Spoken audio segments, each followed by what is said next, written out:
戚风蛋糕作为烘焙入门的基础，很多人都做成了戚风蛋糕。今天就跟大家详细介绍如何制作一款成功的8寸戚风蛋糕。准备5个鸡蛋，冷藏和常温都可以。带壳的鸡蛋约55颗左右一个。先将蛋黄、蛋白分离，蛋黄中倒入50克纯牛奶、58克薏米油，用蛋抽搅打均匀，搅至充分乳化并看不见油芯即可。锅筛入70克低筋面粉，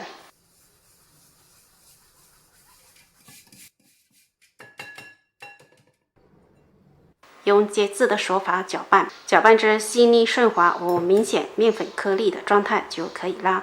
接下来打发蛋白，滴几滴白醋或柠檬汁去腥，70克白糖分3次倒入蛋白中，先中高速打发，再转中速打发。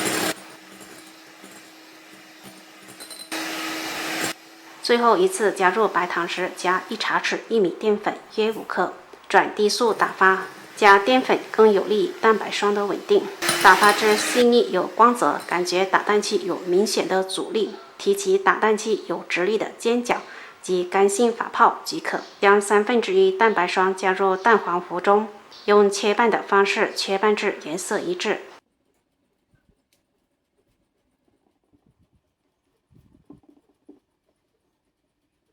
再将蛋白糊全部倒入蛋白霜旁边，倒在蛋白霜中的话，就容易导致消泡。用同样切拌的方法切拌至看不见蛋白霜即可。蛋糕糊从高处倒入8寸蛋糕模具中，抖平整，并用牙签划几圈，去除蛋糕糊里面的气泡。最后再轻蒸几下，放入提前预热好的烤箱，上下火130度，中下层烤60分钟，再转150度烤10分钟。这里主要是为了上色。先低温烘烤，可以避免蛋糕表面过早结皮，内部继续膨胀，导致蛋糕开裂严重。